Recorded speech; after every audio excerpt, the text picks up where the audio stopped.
Welcome to Shambhu Sessions, a podcast of inspiring conversations with musicians, artists, and visionaries of our time. I'm your host, Shambhu, guitarist and composer, and today I'm delighted to welcome Tom Eaton, a Grammy-nominated ambient musician, producer, and recording, mix, and mastering engineer. Since 1993, Tom has helped countless artists shape their ideas into finished recordings, and since 2009, he's enjoyed a long creative partnership with the legendary producer Will Ackerman at Imaginary Road Studios. Will and Tom have worked together on more than 100 albums, including my second release, Dreaming of Now, helping define music that is built on intimacy, emotional connection, and extraordinary musicianship. Tom is also an ambient artist whose music invites deep listening. We'll talk about his work and his latest collaboration with Vin Downes. Tom, it's a pleasure to welcome you to Shambhu Sessions. How are you and where are you? Thank you for having me here. I'm doing well. I'm in East Kingston, New Hampshire, in a converted barn that is, I've been here about 5 years. We gutted a barn and created a mastering studio downstairs and a writing room for me upstairs. So it's great. And out in the country again. Beautiful. Hey, you've always been in the country for me. Yeah, well, that's true. Yeah, I was never one of the urban people certainly in terms of the music biz. I never, did the New York, LA thing really. So, yeah. So I usually go back to the beginning with people I'm talking to. Like, what got you into music as a kid? What were you listening to? Did you play any musical instruments? Did you study? I started on saxophone and was terrible. But then by the time I got to high school, I played a lot of piano. And that would have been, 1985. So George Winston was really in the air. And so there was a lot of listening to that kind of music. Winston in particular, who was doing something that was sort of non-classical and had a lot of space and emotion in it. And it got me early on. So that was where I started, was playing piano. And that turned into electronic music in high school. Who were you listening to on the electronic music side? Oh, Tangerine Dream, Jean-Michel Jarre.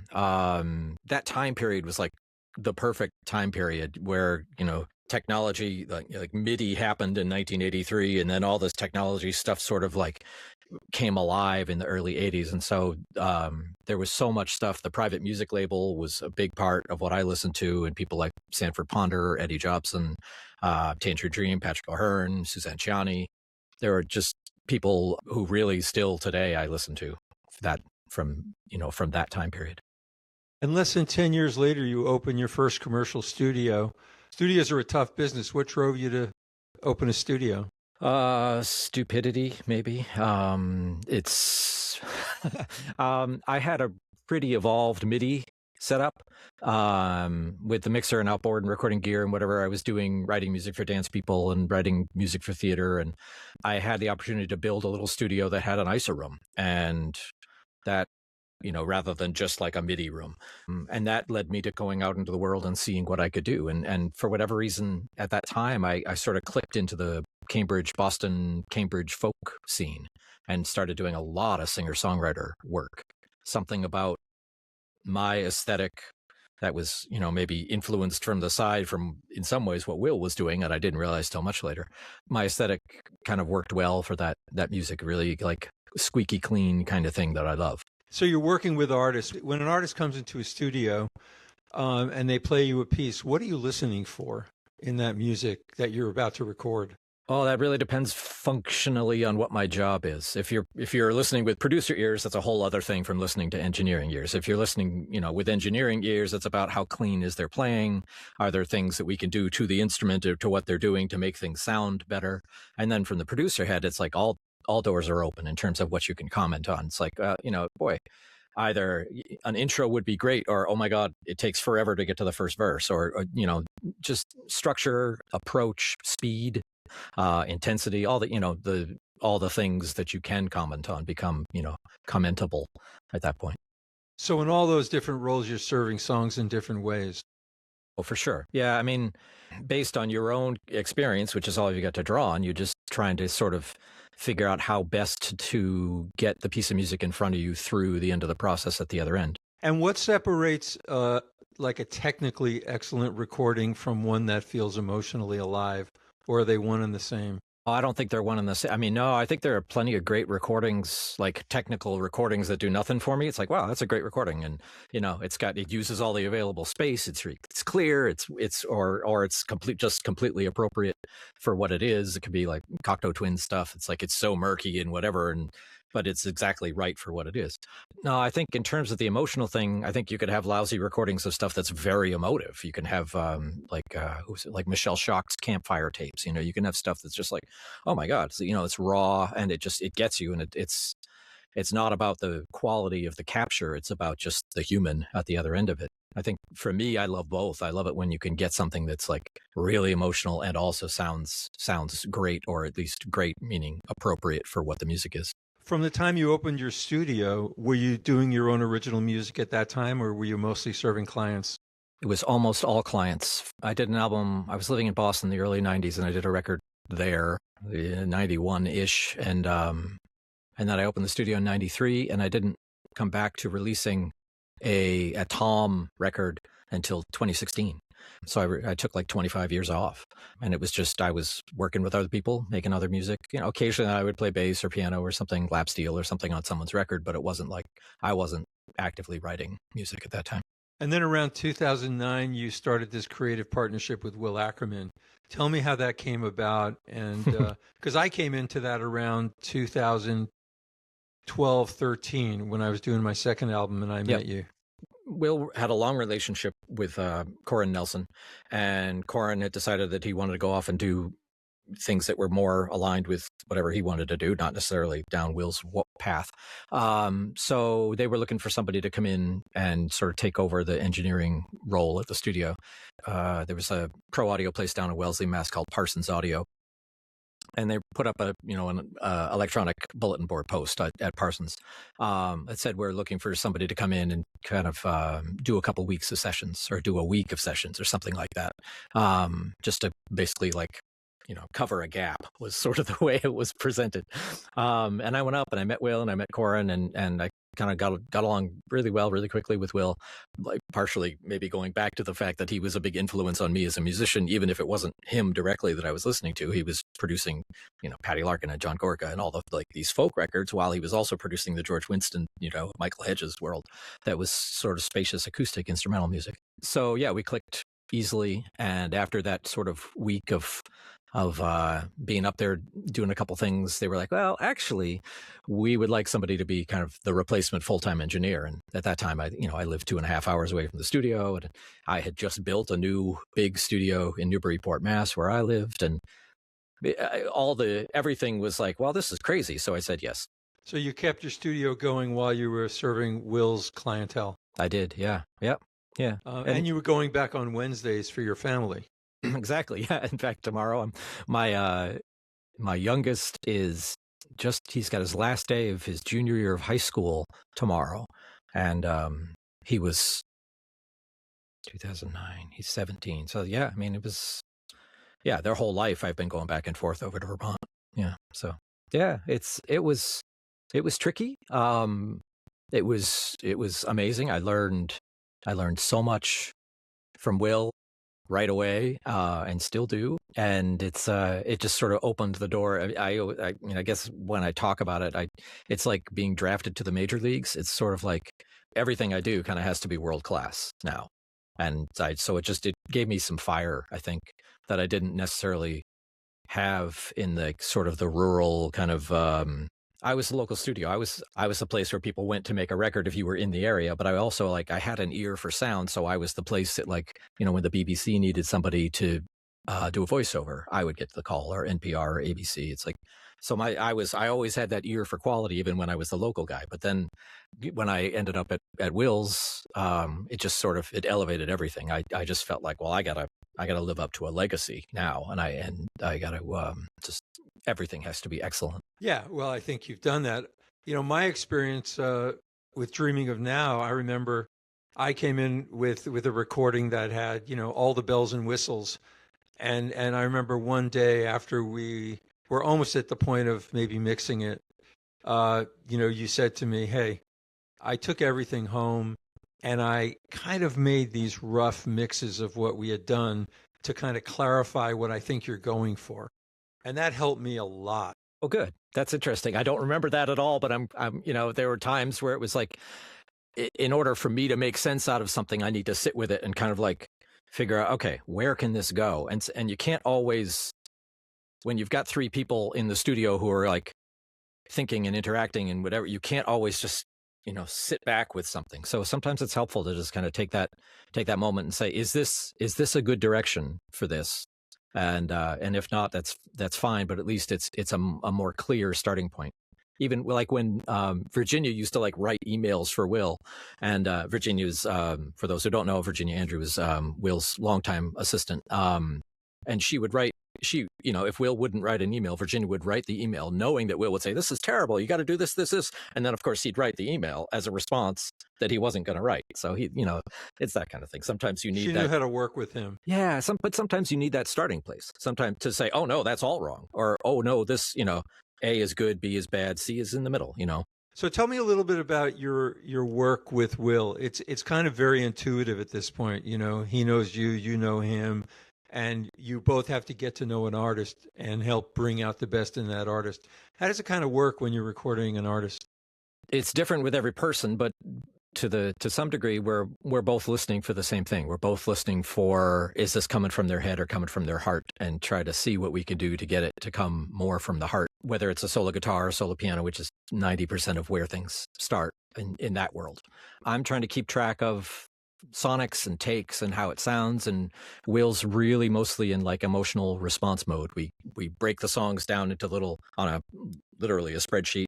We break things down into little songs into little chunks, and I'm keeping track of where they are and kind of keeping track of little moments that I might want to be aware of later for editing, and Will's keeping track of how it makes him feel, basically. 3 pluses is really good, or 1 pluses could be better.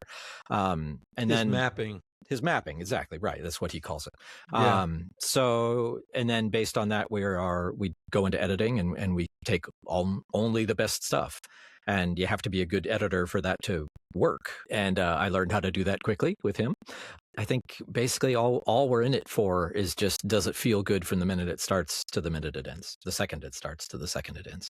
That's what we're in it for. And then when Jeff and Will were working on Brothers, you started to add more value to that with your own instrumental performances and things like that. And then you became part of that album, which became Grammy-nominated. Tell me about the Brothers project. Brothers started with Jeff coming to my studio. The last studio had a new report, and we wrote together 6. Jeff says, I don't do chords. So we wrote 6 songs, and I did the chords based kind of on the way we started. Was I had him play a note, and then I had him play harmonies to that note until he built a chord, to try and get a sense of like how he would structure a chord. It doesn't have a third, or it doesn't have a, whatever it is, just sort of like, here's how Jeff hears harmony. And so we started with that, and then we built 6 songs quarterly, and then we had Jeff play leads, what were the final horn parts on those 6 songs. And then we went over to Vermont, and we added Will to those 6 songs, and then Will brought in 2 songs, and we added Jeff to those 2 songs. And then at that point, they said, we want you to play all the other parts on the record. And I said, oh, okay, okay. And that's when that's when the switch turned. It was like, okay, so, and I could take it home, and piano and bass and Rhodes, and there's electric guitar stuff in there. And it became more of a textural playground for me at that point. But I think one of my favorite things about Brothers is that because it started with Jeff and me doing this like chord progression kind of writing, they're very much like pop songs. They're very much, there's a verse, there's a chorus, they're very like simple, not in a negative way, but they're very like accessible arrangements. And I love that. I love music that kind of is clear about what it's doing. So yeah, and by the end of it, it was accepted and embraced, more than I expected. It got a lot of love, and I don't know if that's because it had been a long time since Will had put out a record, but I also think that there's some magic in it because the 3 of us just like each other so much. We just like. Every time, even if I'm like taking clicks out of Will's playing, he plays with the metal finger picks, and sometimes they hit the guitar, and it's like, I kind of love taking out that click because it makes him sound better. It's an interesting headspace to be in when you get to make music with people that you really care about. So that's a big part of what Brothers is. It comes through. I love that album. You know, you talked about verses and choruses and things like that. When you're doing ambient music, I don't really hear a lot of verses and choruses in ambient music. You know, what draws you to ambient music, and how do you kind of approach an ambient song? Because you're very prolific. Part of that is because making it is a meditation. So I do a lot of that stuff as like practice, not like I'm practicing making ambient music, but it's a practice, you know, like yoga or whatever. When I was a kid, I spent a lot of time in nature, and at some point I started sort of trying to create places out of sound, and in the sense that when you go to the beach, you don't feel like you're hearing the same sound all the time. You're always at the beach, but it's always changing. When I make a piece of ambient music and decide to release it, I feel like I've gotten to a point where it's doing that, where it's creating a self-sufficient place that isn't standing still, but also isn't demanding that it takes you on a journey from point A to point B. It's just like, here's a place to hang out in. My favorite record like that, I think, is Brian Eno and Harold Budd's The Pearl album. And the way I hear that record, it's like a series of rooms in a museum. It's like you walk into the room, there's something going on. You can leave the room, but that thing's going to keep going on after you left. And if you want to walk back into it later, it's still going on. It's in the sense that the music doesn't care whether you're there, if that makes sense. Like you're walking into an ongoing experience, and it's a place to be more than it is trying to say, I'm going to start you here and get you to here. I mean, I take the approach when I create music is I'm trying to flow nature too. I am nature. Yeah. I'm the same, chemistry set of a tree. Right. You know, and I'm trying to bring my heart into it. I'm trying to let go to it. I'm trying to get into an inner space and put that out there so other people can experience it, that space. You do that, don't you? Yeah, I think so. I mean, I think that's part of it. And the tree is a great example of that, because the tree is static, you know, but it's also not static. And that's kind of what I love about really good ambient music, is it's an experience that's like just about being present. You know, when you're creating something, do you hear in your head like sounds or songs or melodies, or is it more like you said, you sit down, you get into a contemplative space for yourself and you just start poking around? It's more the latter. Usually, a lot of the things that I do that are kind of that straight ambient music are, they start in a looper. So it's a question of like, you know, there's a texture bed, or there's sometimes there's a small chord progression, what Will would call a 2-chord or a 4-chord or something like that. There's like, he does a lot of 2 chords. He does. He's the king of the 2-chord. King of the 2-chord. Yeah, he can make more out of 2 chords than anybody. Unbelievable. It's in the looper, as when it starts, it'll have there, you know, some kind of texture bed, and in something in that texture bed that I'm making might suggest the next sound, or suggest the next layer, or suggest a little melody idea or something like that. But a lot of times it's just sort of trying to get my head into the zone and hearing what comes next. And it seems to like be more downloady than it is sort of compositional. You know, it seems like I'm making something that's kind of already there.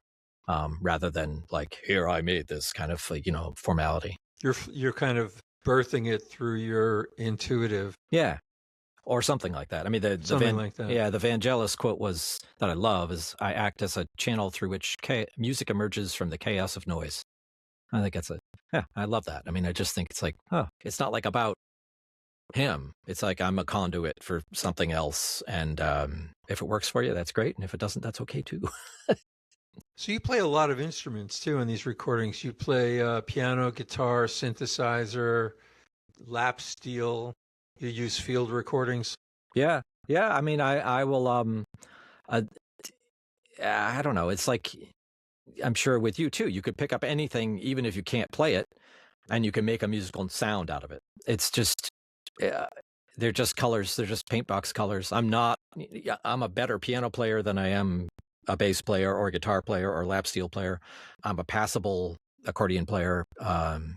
usually in what I'm doing, it doesn't need much. With the lap steel, it's like a slide or a glide from here to there is like, that's exactly what I feel like it needs. It doesn't need a million notes. It's slow motion music, so it's undemanding, and usually it doesn't usually exceed my skill set, I guess. And you've done a lot of collaborations. Any favorites among the collaborations besides Brothers? I mean, I loved the Flow records that we did. Those were so much fun. And then the tours that we did with the Flow ensemble. That was a great moment in time. It really was. And we did 2 records back to back, and it was similar. The first record had some guests on it, and the second record was much more just the sort of tight ensemble. The 4 was Will and Lawrence Blatt and Jeff Oster and Fiona Joy Hawkins, and then me as sort of the accessory person playing bass or accordion or whatever. And Jeff Haynes was on those tours, and we also had Prameek Russell Tubbs come out on the tours as well, and Eugene for some of it too. Eugene Friesen, who's an amazing cellist, who's on tour with Paul Simon right now. Will that group ever get back together? That's a Lawrence question. Yep. He's the financier behind it. Well, I mean, it's his baby, and it's even if it was we could all everybody would record parts at home or something like that. I don't know. Lawrence is a busy dude, and he has a lot going on besides music. So, but it's his baby. That project is his baby, and Jeff is always going to make music. Fiona's always going to make music. Will's always going to make music. Making that Flow thing come together, I think it requires Lawrence, and it requires him to say, let's do it. And I think everybody would show up. So let's get into your work with Vin. Great. I love him. I got a chance to meet him in Manhattan. We hung out, and I just love his approach. I love everything he does. Really musical guy, in the heart. Yep. So you guys got together for Until the Light Was Gone. We did. Tell me about that. So this is something like the 10th record that we've worked on together, but the first record we've done this sort of explicit co-write thing. I think it started with the 7 Conversations record that we did with Jeff Oster, Vin, and Jeff Oster and I did a record together that was like a live improv in the studio album. And I won't say forced, but we encouraged or I don't know what the right word is. We had Vin play electric guitar on that record. And he played electric guitar as a teenager, but then he'd been like all fingerstyle acoustic and a lot of classical. He teaches classical guitar every day.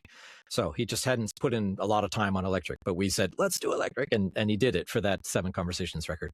And then he sort of wanted to explore it more. And so he was going to come up and make an electric guitar record last summer. And by the time he got here, it was like, well, maybe we could do, what happens if we put like a drum machine behind it? And then it turned into, well, maybe we should add a bass now that it's got a drum machine. And then it just sort of, expanded outward. And so by the time he left, I guess that was August of last year. By the time he left, we had a bunch of sort of Vin songs that we had manipulated into these other things with drum machines and bass and whatever. And then he said, I think we should split the record and you should write some stuff for the record. So I sat down and wrote a few songs for the record as well, and then had him play on some of those, and then added more parts to some of the ones that we'd already done, added more like foreground piano stuff, Rhodes. So it sort of evolved from what was going to be more of a solo thing to a real duo record, which I love.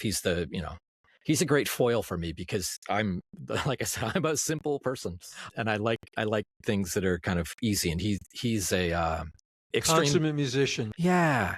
He's extremely technical without any of that being like on the surface. Like he can play and he can sight read anything. He can play anything, but what comes out of him isn't technical. He has all the knowledge and all the chops and all the skill to take anything and turn it into something beautiful, which is great. And he's so he leads me in directions that I wouldn't necessarily go in, which I love.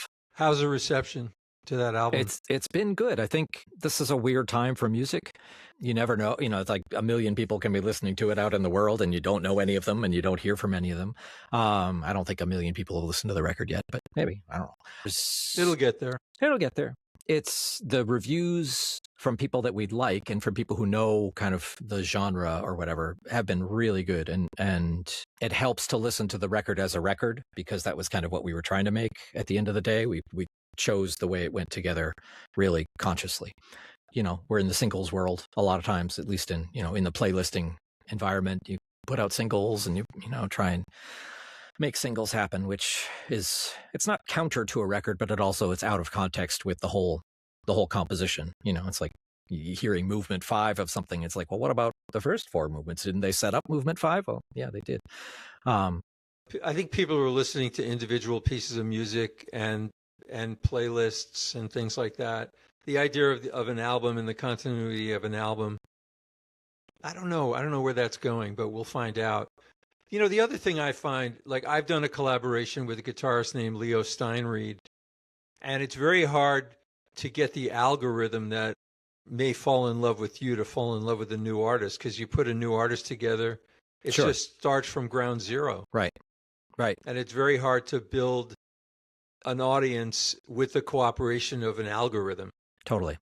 Yeah, I think that's 100% true. One of the things that I have really embraced since I started putting out music again was Bandcamp, because Bandcamp as a platform is very focused on helping artists develop those one-to-one listener relationships.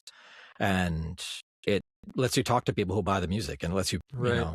I love that. Even though it's a much smaller piece of the pie. It's not the bazillions of people that are on Spotify or whatever, but they're real people. Or Pandora. There's a lot of people on Pandora. Oh yeah, Pandora, Apple Music, Amazon Music. I have a huge following on Pandora. Yeah.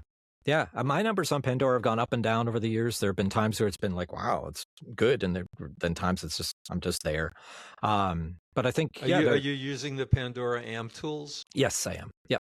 Yeah. Yep. They used to be more successful for me than they are right now, but that's, things come and go. It's okay. It's all right. So let's jump into something that a lot of people don't know a lot about: mastering. You do a lot of work mastering. You've mastered a couple of my albums. Tell me kind of the secret sauce of mastering and why people should really give attention to that. For me, mastering is still album based. I'm still trying to get this nice curve across a record in terms of energy and in terms of balance. And it's about translation. It's about working in a really good system that you can where you can really hear everything that's going on, and also where you're confident about how it's going to translate into the outside world. So just the listening room that you're in is a big part of it. And then kind of, it's sort of like the where can this go production ears. It's like, all right, this piece is in front of me, and what could I do to it to elevate it? And sometimes that's a little bit of this, and sometimes it's it needs a lot of this. Sometimes it's oh my God, there's really no bottom end on this song. I think the best mastering people just have a lot of context, because that's where all your decisions come from. So and also the continuity from song to song. Oh, for sure. Yeah, that's about, making the record is about that. How each song hands off to the other song. How, you never want somebody to grab their volume knob in the middle of listening to a record. You never want someone to have to reach for the bass knob in the middle of a record. You want all that stuff has to be, that's that's the basic stuff is just all the songs have to work together. All the levels have to work together. Tonally, the record has to work together. There no blips, no elbows that kind of kick you out of the moment. And, I still get mixes in from people that have edits where there's silence, just and I can fix that now, but it's there's stuff like that to me as a listener, I would just go, what was that? And the moment is gone. So for me, what I'm always trying to do is maintain the moment. It's how long can I keep this trance going? And if I can keep the trance going for 42 minutes or an hour for across the record, that's the win. If there's you're a trance maestro. Yeah, well, I'm an experience. I'm desperate for an experience that I can get lost in. And so I try to move things towards an experience that has nothing that will remove you from the experience. No dog, it's it's almost like if you're listening to a piece of music and there's a dog barking, or there's it's there's something that breaks the spell. That's one of the great things about movies. When you go to a movie, you're in the movie theater. You've chosen to go into this space where you don't hear cars and you don't hear, it's you've given yourself totally to that. And I think music in headphones can be like that. You can kind of say to the outside world, I'm in the music now. And I just try to honor that. And maintain the moment of the music. Well, I think a lot of your music is particularly filmic. Well, that's cool. If I have internally had a lot of resistance about putting it into that world. When I'm writing stuff, it's more therapeutic. And I think if I had to get into if I started to like pursue film music work, then you start to get people going, well, what if it did this or what if it did that? And then I'm not in my practice anymore. That would be problematic for me to have somebody editing my yoga. And what do you think about AI? I always ask people this: AI in music and AI for other functions of music development or production or even administration. I'm of two minds about this. One is like, if somebody needs to relax and there's a piece of AI generated music that helps them relax, then like that's a function served by music. And I kind of have to be okay with that. I'm not like physically in my body comfortable with it, but like, okay, that piece of music served a function for that person and made that person, gave that person a break or made them feel better or whatever. So like, that's a win. But in terms of AI generated music that's for emotional response, I'm not I haven't like gone deeply into listening to AI generated music for that. It might be able to elicit a response, I don't know. It's not something I've delved into. I think AI can be good at, idea generating if you're short on ideas. I've never hit that particular spot because I have a strategy about that for me, because I can sit at the piano and make something, and if that's not happening, I can go over to the ambient world and make something. If that's not happening, I can go off to like the rhythmic electronic thing, and one of those three things will take for me at any given time when I'm giving myself time to make music. One of the big conversations that's going on right now, like down at Berkeley, is the copyright thing. Is how AI, like if you are a composer and you're using AI, then can you claim ownership of that work at the end of the day? And that's a trick right now, because the answer is no. And if you are using an AI, AI music, you can't own that music, and therefore it's not marketable, and therefore you're not marketable. Career-wise, as a music generation thing, not great for a musician. For somebody who's making a home movie or making a student film or something, being able to push a button and say, give me a cinematic movie trailer music. It would be great if they had the budget to hire somebody, but my gut on AI is you can use AI to create music and it sounds like music and it feels like music and it might touch you like music. But as you said in the beginning, and the recordings that you create and what you're going for in those recordings, you're really trying to bring out the heart in the music and the heart of the artist. And I think it's the heart inside music that makes the language of music unique and special. And it always has been that way. When you heard Bach or you heard the earliest music, it touches the heart. Over time, music became entertainment, but it's really the heartfelt music that is going to have meaning, and AI can't produce heartfelt music because it doesn't have a heart. Now, I was going to say it's kind of like food and processed food. Yep. Everyone's saying processed food, which is basically everything we eat almost, is going to make you sick over time. It'll give you cancer, whatever, because it's processed. Yet it looks like food, it tastes like food, it feels like food. It's right. not fruits, vegetables in their purest form. I think that's the analogy for me. Yeah. I mean, I think that makes sense. As you were talking, like one of the things that I was thinking about was like the heart behind the artist. And I'm sure you've heard, you can hand a guitar to 4 different people, the same guitar, and it'll sound like that person coming off that guitar. Like even up in Vermont, there's that one piano. And, when Ann Sweeten sits at that piano, it sounds like Ann Sweeten. When Catherine Kay sits at that piano, it sounds like Catherine Kay. It's like, it's the same piano. It's the same microphones. It's, there's that heart behind it. There's that individual behind it. And I don't know. Yeah. Is AI trying to have that individual, or is it necessarily a collective in terms of where the music comes from? Is it just drawing on every available resource? I don't know. I think the answer to that is yes, but there's no heart in it. It's sure. An empty vessel, but it's a vessel. Right. So what's next for you? What's next for me? I am finishing up my second record for the Spotted Peccary label, which is a electronic ambient label from the West Coast. They released a record of mine in 2019, and so I'm finally in the next couple of weeks, I hope, finishing up the next record for them. What's the name of that going to be called? It's going to be called The Sky Spins Slowly. And then later this year, the next Will record comes out. That'll be called Home. And that's pretty much ready to go. I'm just finishing up a record for just yesterday. I finished the master for a record for Ken Bonfield, who's a guitar player. You might know Ken. Great player. Yeah. Vin's coming back up next month to do some more stuff on a record of classical guitar stuff that we started. Oh, steel string guitar stuff that we started earlier this summer. I'm just, there are always projects going on here, and it seems like a sort of endless stream of stuff that I get to work on, which is kind of amazing. That I get to go, like, walk across the backyard to my barn and sit down, and music comes in from the internet, and I get to sit here and help make music better. It's kind of an amazing gig. Well, you've helped me. You've helped a lot of people like me, and I'm very grateful you took time to join me today. My thanks to Tom Eaton for joining me for this chat. And Tom's career is a reminder that listening is itself a huge part of the creative journey. You can learn more about Tom, hear his music, and explore his production and mastering work at tomeaton.net.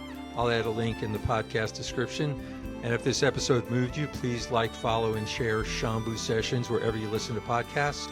I'm Shambhu, and until next time, stay open, stay inspired, and keep listening.